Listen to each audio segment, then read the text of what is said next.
Avui fem una petita reestrena de fa molt temps.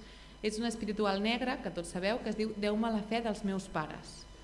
I és un arranjament que fa molt temps el tenia ja el meu avi, guardat amb les partitures, i l'hem recuperat. Llavors avui estem mig d'estrena.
Escoltarem el nostre germà Ismael Gramaje, vosaltres ja el coneixeu, no cal presentar-lo, és el pastor de l'església de la Barceloneta i aquesta tarda ens porta un missatge que escoltarem amb molta atenció. És el teu temps.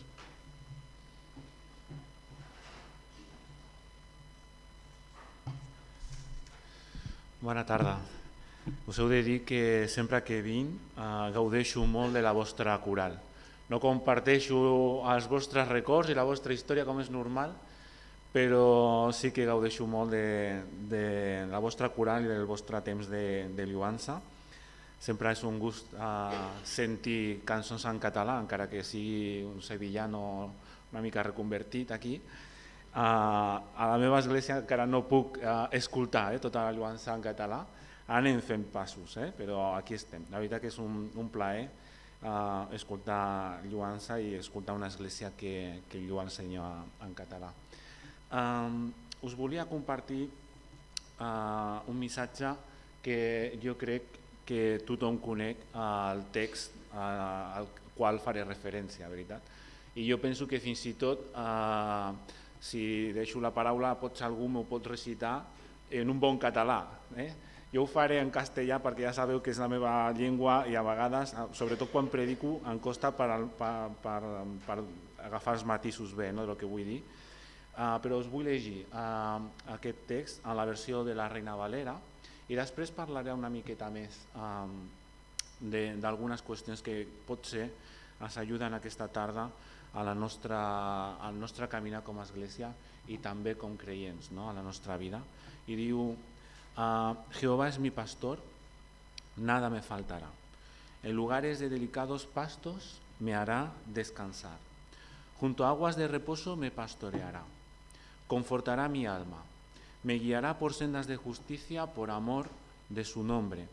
Aunque ande en valles de sombra de muerte, no temeré mal alguno, porque tú estarás conmigo. Tu vara y tu cayado me infundirán aliento. Aderezas mesa delante de mí en presencia de mis angustiadores. Unges mi cabeza con aceite. Mi copa está rebosando. Ciertamente el bien y la misericordia me seguirán todos los días de mi vida, y en la casa de Jehová moraré por largos días. Como os decía, texto súper conocido. No sé por qué tenemos la tendencia a compartirlo especialmente en los funerales. No está especialmente escrito para esa ocasión, la verdad. Pero bueno, puedo entender por la historia, por la interpretación que se ha hecho en la historia de algunos de sus versos, que se comparten esos momentos. Pero yo cuando lo meditaba, pensaba qué necesario es coger lo que el salmista está diciendo y poder repensarlo a día de hoy y a poder aplicarlo a las vidas que nos toca vivir cada día. Y desde luego, aunque pueden ser palabras de consuelo, lo puedo entender, en un momento de dificultad, está muy enfocado a un momento de la vida. Y lo que David está expresando es una expresión en medio de su vida de confianza en el Señor. Y está expresando desde la mejor manera que él sabe y haciendo referencia a todo su bagaje como persona, cómo experimenta él su relación con el Señor. Y yo creo que ahí es donde nosotros podemos en esta tarde también tomar nota, ¿verdad? Cómo experimentamos nuestra relación con el Señor. Quizás, mirándonos en las palabras de David en este momento, nosotros también podamos enfocar nuestra relación con el Señor de esta manera. Y esa es mi intención en esta tarde. La verdad es que, como os decía, es un salmo para la vida. Y es un salmo para la vida de la que nosotros vivimos, en medio de las circunstancias que nos toca vivir a todos y cada uno de nosotros. Yo creo que cuando lees el salmo, alguna de las cosas que yo os quisiera compartir en esta tarde es que podemos enfrentar la vida con tranquilidad. Y nos sobran esas palabras. Ahora profundizaremos un poquito en ello. Podemos enfrentar la vida con tranquilidad. Podemos enfrentar la vida con confianza. Y podemos enfrentar la vida con gozo. Y creo que estas tres cosas son absolutamente necesarias en el mundo que hoy vivimos. Tranquilidad, confianza y gozo. Y me gustaría en esta tarde compartiros algunas ideas en base a las palabras de David. La primera cuestión que os quería compartir es que podemos enfrentar la vida con tranquilidad. Y fijaos lo que dice David, ¿no? Jehová es mi pastor, nada me faltará. Ahora hablaremos un poco de ese me faltará y de ese tiempo verbal. Y dice, en lugares de delicados pastos me hará descansar. Junto a aguas de reposo me pastoreará. Confortará mi alma, me guiará por sendas de justicia, por amor de su nombre. Y la primera afirmación ya nos debería de hacer pensar, ¿verdad? Jehová es mi pastor. La verdad es que lo dice David, pero las referencias en la palabra en cuanto a hacer esta comparación de Dios con un pastor son muy numerosas, ¿verdad? Acordaros del propio Evangelio de Juan, cómo nos dice las palabras del propio Señor Jesús, que nos dice, yo soy el buen pastor su vida da por las ovejas. Y en el mismo capítulo, pues señala algunas cosas, ¿verdad?, que hacen sus ovejas, oyen su voz, le conocen, le siguen, y en ese mismo capítulo, ¿verdad?, con esa metáfora, con esa comparación con el pastor de ovejas, pues nos hace ver quién es, en este caso, Jesús, quién es Dios para la vida de los creyentes. Dice Hebreos 13, y el Dios de paz, que resucitó de los muertos a nuestro Señor Jesucristo, el gran pastor de las ovejas, por la sangre del pacto eterno, ¿no?, sigue diciendo, y hace esa referencia, el gran pastor, dice, de las ovejas. Primera de Pedro vuelve a hacer referencia a esa visión de ver a Jesús y al Señor como el pastor, dice, porque vosotros erais como ovejas descarriadas, pero ahora habéis vuelto al pastor y obispo de vuestras almas. Y la verdad es que, como os decía, la referencia que hace David, Jehová es mi pastor, es una referencia que el Nuevo Testamento recoge con respecto a nuestro Señor y a nuestra relación con Él de una manera aún mucho más profunda. Y él hace esa primera afirmación, Jehová es mi pastor. Él había sido pastor, todos sabéis, ¿verdad?, la historia de David. Por lo tanto, cuando hace esta referencia, no lo está haciendo para hacer un curso de teología ni nada por el estilo, simplemente está recurriendo a su experiencia, a su propia experiencia, cuando él era pastor, lo que él sentía, lo que él vivía como pastor cuando le tocaba cuidar de las ovejas, ¿no? sabe lo que comporta cuidarse de las ovejas. Sabe lo que es estar pendientes, buscar el alimento, protegerlas, en fin, cuidarlas de todo lo necesario. Y teniendo esa experiencia que él mismo había vivido en sus carnes, en su tiempo de juventud, pues hace la referencia a que Jehová es mi pastor. Y compara, pues eso, el hecho que él mismo vivió con lo que él cree y cómo él siente y cómo él experimenta lo que Dios mismo está haciendo por él en su vida. Jehová es mi pastor. Claro que con esto ya nos viene una buena reflexión, ¿verdad? Porque yo no sé si a vosotros os pasa. Yo tengo que confesar que muchas veces no vivo a mi Dios como mi pastor. Soy una oveja que tiene tendencia a pastorearse a sí misma muchas veces, ¿no?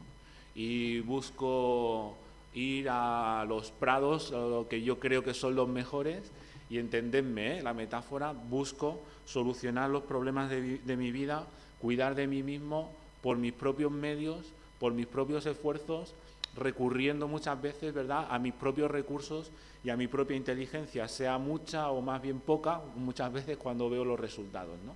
Pero esta es la realidad. Muchas veces, aunque no sabemos el Salmo de memoria y lo tenemos como un referente, la verdad es que todos somos muy buenos pastores para pastorearnos a nosotros mismos, ¿no? Y esta es la primera cuestión que me gustaría compartir con vosotros en esta tarde. Quizás deberíamos de cuestionar esa confianza y seguridad que tanto buscamos en nosotros mismos, porque nosotros somos criaturas, somos seres finitos, no tenemos la capacidad para proveernos de recursos ni de las mejores opciones para nuestra propia vida, aunque por supuesto que Dios quiere que nos impliquemos en gobernar nuestra vida de la mejor de las maneras. Pero entendedme, Él quiere ser nuestro pastor.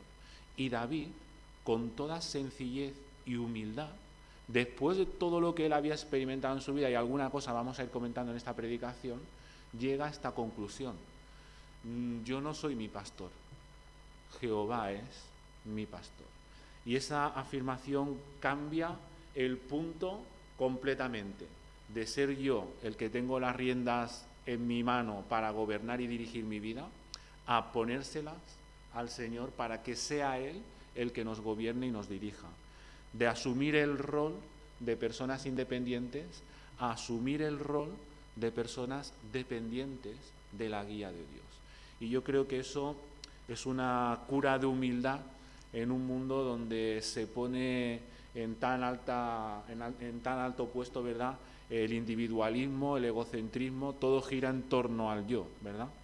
Y muchas veces la palabra de Dios nos hace ver que, bueno, tenemos un gran valor, pero ojo con creernos independientes de Dios, ojo con creernos autosuficientes para poder llevar nuestra vida por donde nosotros queramos y salir bendecidos de esos caminos. David asume una posición de humildad y así lo expresa con sencillez: Jehová es mi pastor. Dicho esto, empieza a decir en dónde él y cómo él experimenta eso, cómo experimenta que realmente Jehová es su pastor, y dice: nada me faltará. Aunque, como os digo, como os he dicho antes, la traducción no es muy correcta cuando se traduce con ese futuro, ¿no? El tiempo verbal en hebreo no hace justicia al tiempo correcto. De hecho, las nuevas versiones ya están sacando la corrección y lo suelen anotar, ¿verdad? Y la traducción más correcta o más adecuada sería: Jehová es mi pastor, nada me falta, porque no es tanto un futuro, sino una experiencia de presente, que también se puede traducir con el futuro en el sentido de que esperamos que Dios nos lo va a dar siempre, pero lo que el salmista está expresando es una experiencia de presente. Jehová es mi pastor, nada me falta. Y al mismo tiempo es el que sigue utilizando después: nada me falta, en lugares de delicados pastos me hace descansar. Junto a aguas de reposo me pastorea, conforta mi alma, me guía por sendas de justicia en amor de su nombre. Y ese futuro que encontramos en la Reina Valera lo tenemos que entender desde la experiencia de presente y el convencimiento de que va a continuar en el futuro, pero está explicando una experiencia de presente. Claro, cambia mucho, ¿verdad? También el sentido cuando lo leemos de esa manera. Jehová es mi pastor, nada me falta. Eso es lo que está diciendo el salmista. De nada carezco, también sería otra posible traducción. De nada carezco. Y está expresando un contentamiento con lo que está recibiendo de parte del Señor. Nada me falta, tengo todo lo que necesito, estoy completo. No sé si vosotros os identificáis con esa sensación. Yo de nuevo tengo que confesar que debo de ser un gran pecador y muchas veces no me contento con lo que tengo. Es más, a veces cuando me autoanalizo, cuando leo la palabra y me confronta, ¿verdad?, me veo que estoy como intranquilo porque estoy buscando más cosas, ¿no? Quiero tener algo, quiero mejorar en no sé qué, me gustaría cambiar no sé cuánto, y lo vivo con intranquilidad, lo vivo con un poco de angustia.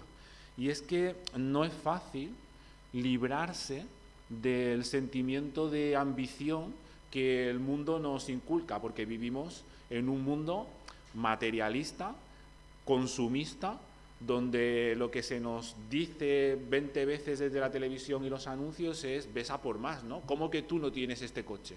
¿Cómo que tú no tienes esto, no? Y al final te crean unas necesidades que no tienen. Yo lo sé bien porque estudié relaciones públicas, ¿no? Y parte de las relaciones públicas tiene que ver con la publicidad y cómo manipular a la gente para que tenga una necesidad que no tiene. De hecho, la publicidad es el arte de crear necesidades que la gente no tiene para que compre los diferentes productos, ¿no? Y muchas veces vivimos con esa angustia de que parece que no tenemos todo lo que deberíamos de tener. Siempre parece que nos falta algo en cualquiera de los aspectos de la vida. Sin embargo, David dice, Jehová es mi pastor, nada me falta. Se siente completo, se siente que Dios le hace llegar todo lo que necesita y no tiene ese sentimiento de me falta algo más. Tengo que buscar aquello que, si no lo tengo, parece que no soy una buena persona o no soy la persona que debería de ser, ¿no? Él tiene esa tranquilidad, por eso hablo de que podemos vivir con tranquilidad, de que nada le falta, se siente contento. Expresa un poco lo que expresaba el apóstol Pablo, ¿verdad?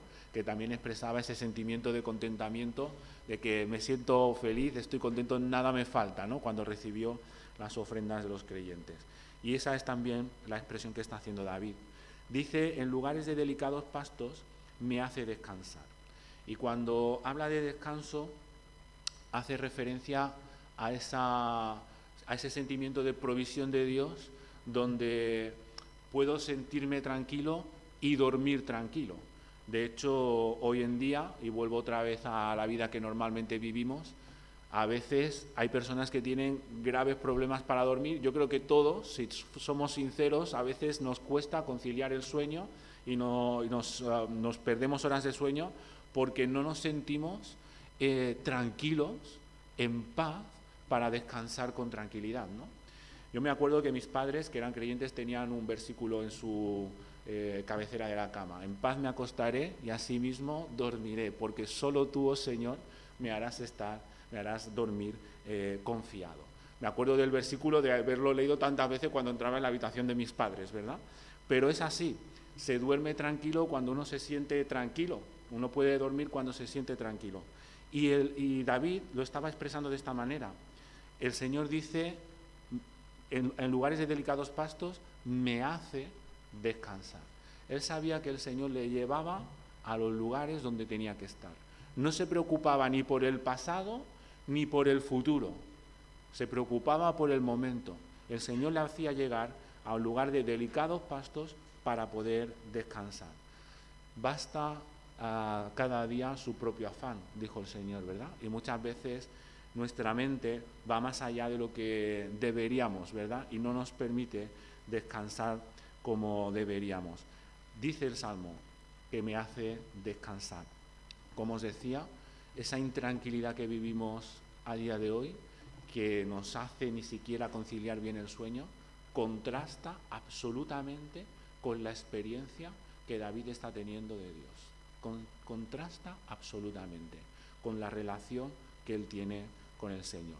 También dice, junto a aguas de reposo me pastorea, me guía, porque en definitiva un pastor hace eso, guiar al rebaño, y le va a guiar al sitio que necesita, a aguas de reposo, donde puede saciar la sed, ¿verdad?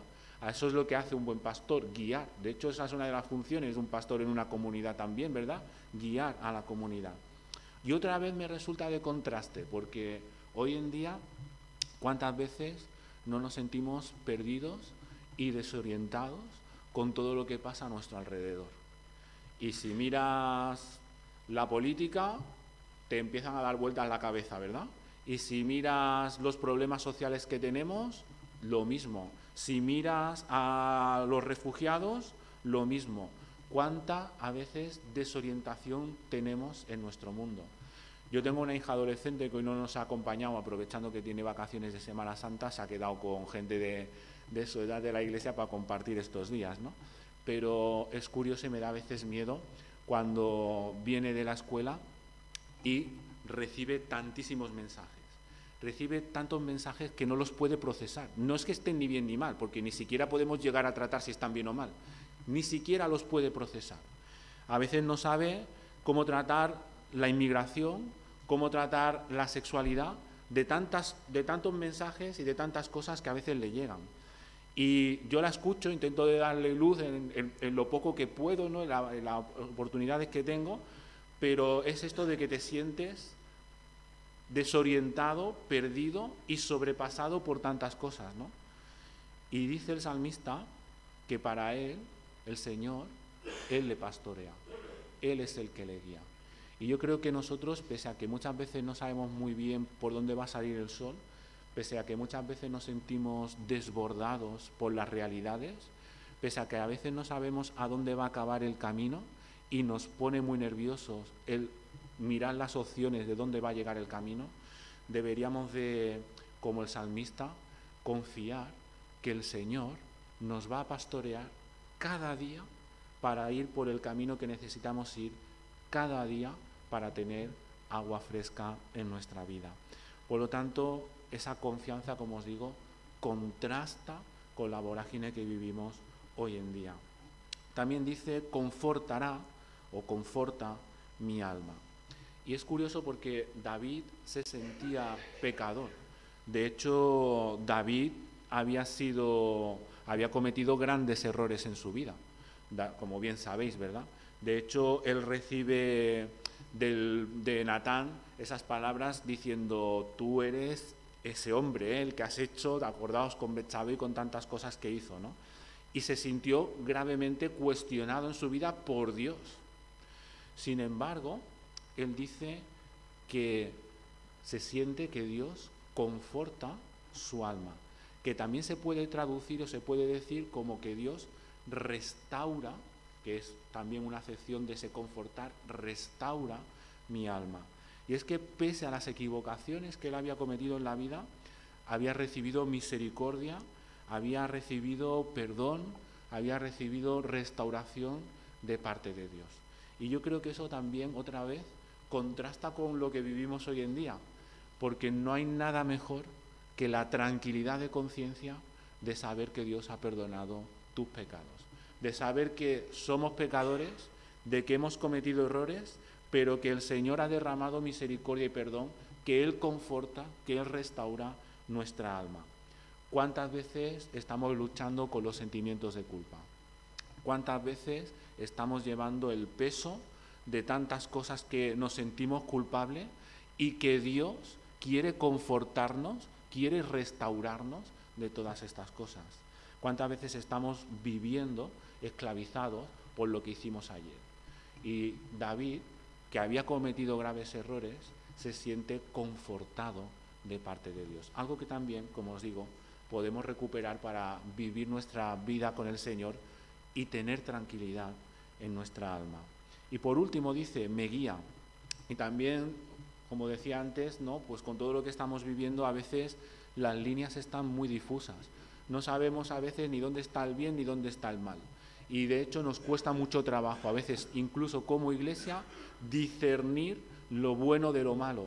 No tenemos ni tiempo para poder ponernos, pero dice que me guía por sendas de justicia por amor de su nombre.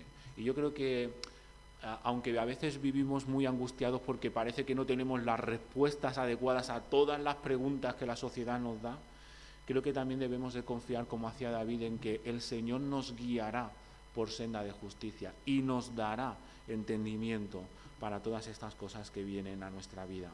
Por lo tanto, y como os decía al principio, una palabra de tranquilidad, ¿no? Podemos enfrentar la vida con tranquilidad. Podemos vivir nuestra relación con el Señor de tal manera, con tal frescura, que tengamos tranquilidad en nuestra vida a la hora de enfrentar las cosas que nos vienen. No solo, me he olvidado el mando, así que no os estoy poniendo las diapositivas, no solo tranquilidad, sino que podemos enfrentar nuestra vida con confianza, con confianza. Fijaos cómo sigue el Salmo.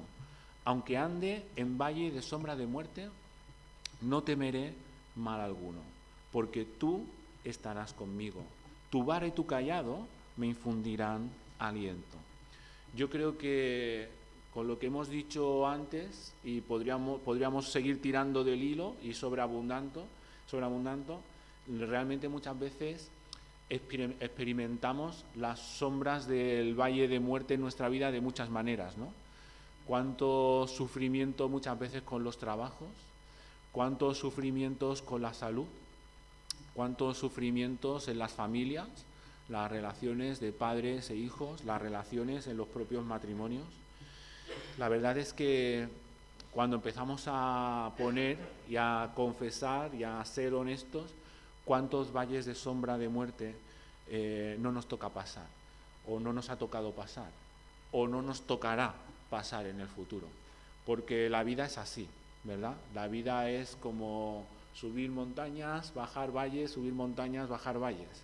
La vida tiene este componente. A mí que me gusta la montaña, ¿verdad? Ya me gusta salir a correr por la montaña. Ahora me estoy preparando una carrera de 35 kilómetros, ¿no? Mi objetivo es llegar a una de 50. Y cuando te toca bajar, pues vas tan contento, ¿no? De hecho, si no sabes mucho al principio, vas tan contento que corres demasiado, y después, cuando llega a la cuesta, que siempre llega, ¿verdad? Siempre llega, entonces ahí te quedas, ¿no? Ahí te quedas y a duras penas sobrevives. Pero la vida es así. Hay bajadas y hay subidas. Y hay veces que nos toca pasar por valle de sombra de muerte. Pero hay algunos detalles que yo quisiera compartir con vosotros en esta tarde. Fijaos lo que dice. No dice que es un valle de muerte, que ya sé que hace referencia a lugares físicos de aquel momento, de la geografía física. Pero entendedme lo que os quiero decir, porque los nombres no se ponen por casualidad. No dice un valle de muerte, dice un valle de sombra de muerte, que no es lo mismo que de muerte, ¿verdad? Porque no es lo mismo una sombra que una muerte, son dos cosas diferentes, ¿verdad?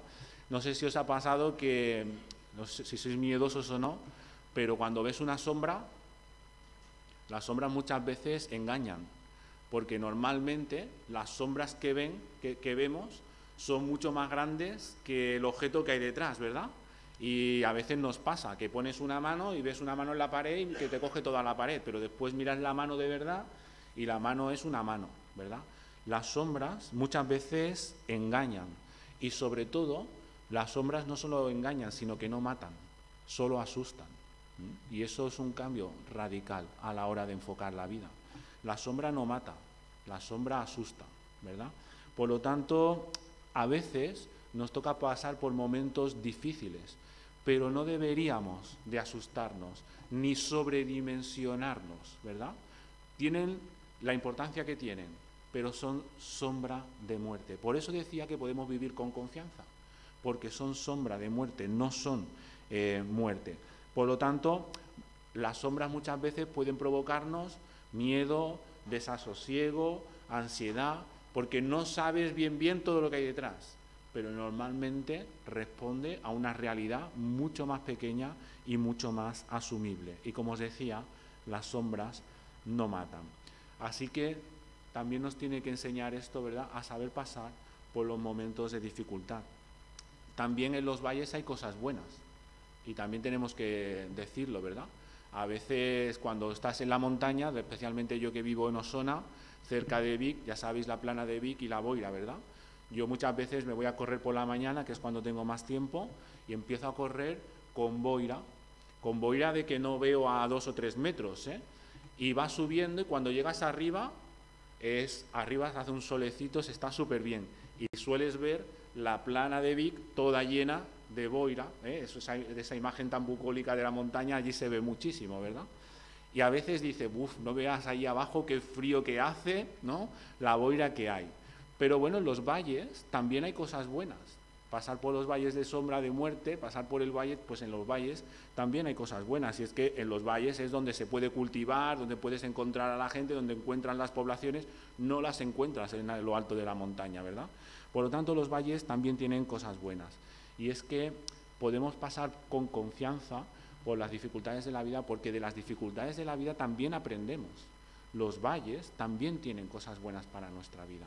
También podemos aprender y aprovechar ese tiempo que pasamos por un valle. Y dice el texto, aunque ande en valle de sombra de muertes.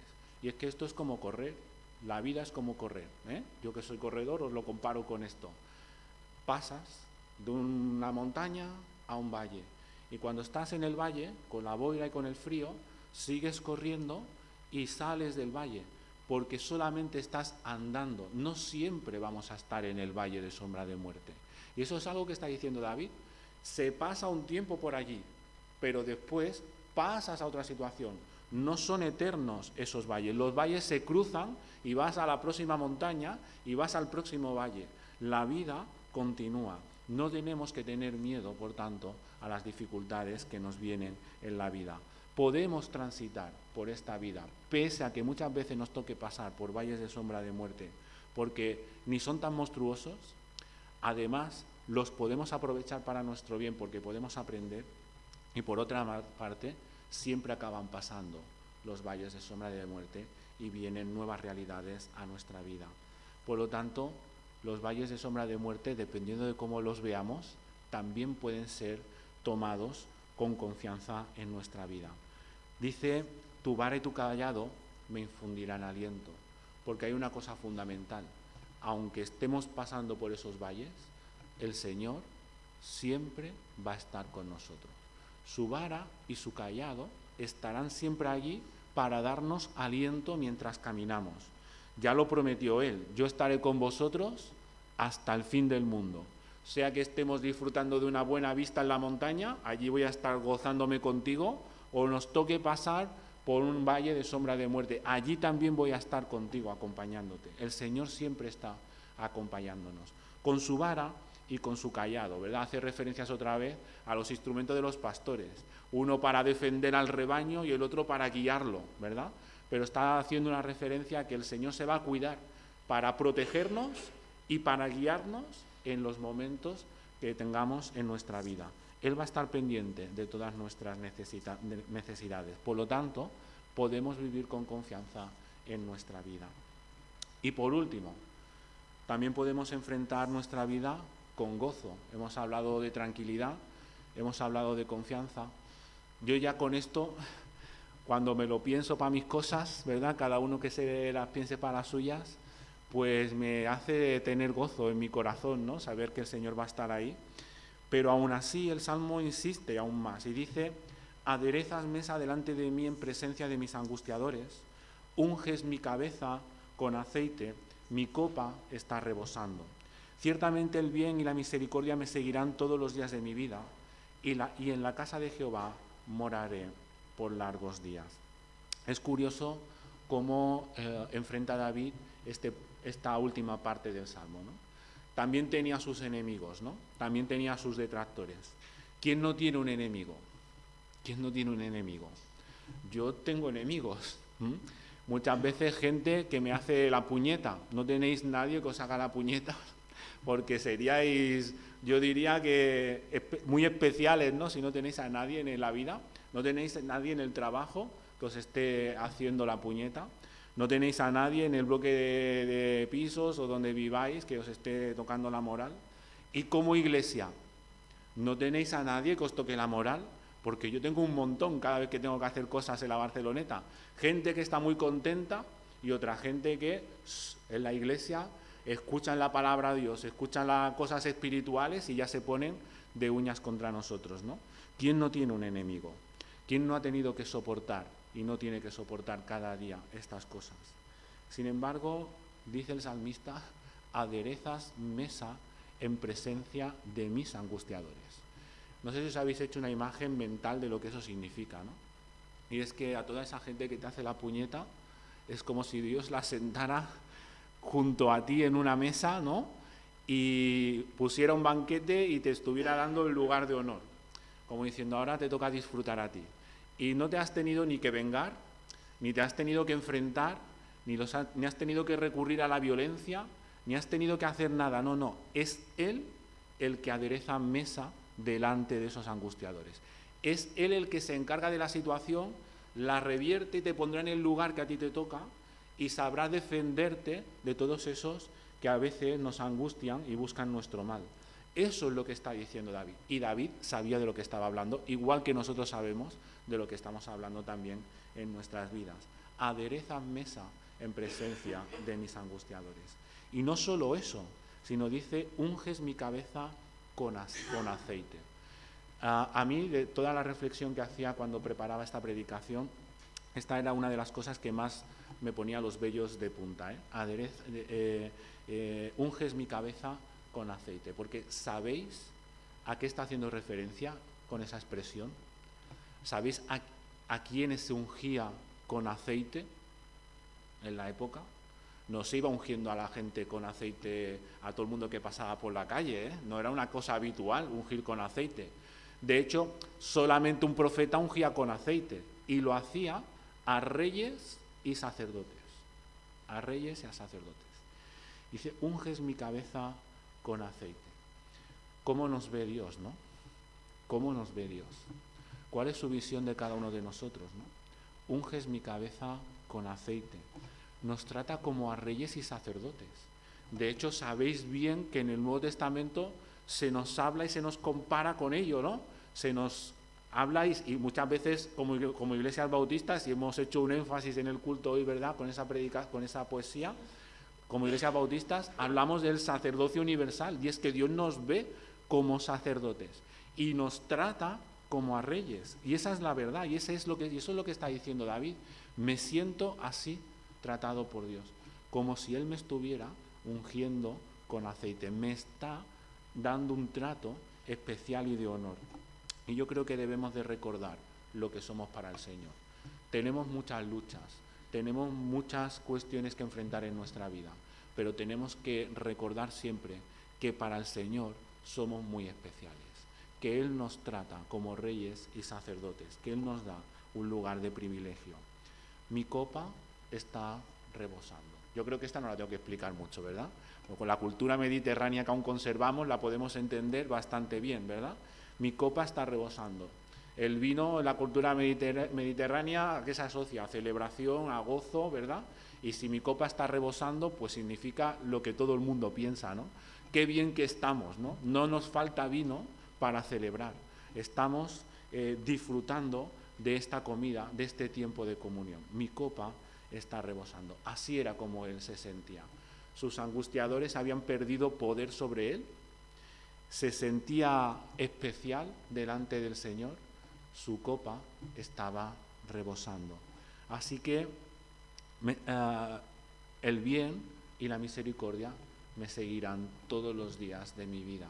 Moraré en la casa de Jehová por largos días. Esa fue, ¿verdad?, la conclusión desde que empezó a decir Dios es mi pastor, nada me falta, y fue desgranando todo lo que le venía a la cabeza, ¿no? En la casa del Señor moraré por largos días. Y yo creo que nosotros podemos vivir con ese gozo y con esa esperanza en nuestro corazón. No importa lo que esté cayendo en la sociedad, no importa por lo que estemos pasando en nuestra vida, podemos vivir con gozo y podemos vivir con esa esperanza que tenía David, porque tenemos un Dios que es nuestro pastor y nos pastorea cada día, nada nos falta. Espero que el Espíritu Santo nos haya hecho llegar en esta tarde a cada uno lo que necesitamos, ¿verdad? Que Él nos esté haciendo conscientes del tremendo privilegio que tenemos de tener una comunión con Dios como la que tenía David, y que podamos experimentar lo que Él mismo también estaba experimentando en su relación con Dios. Que el Señor os bendiga.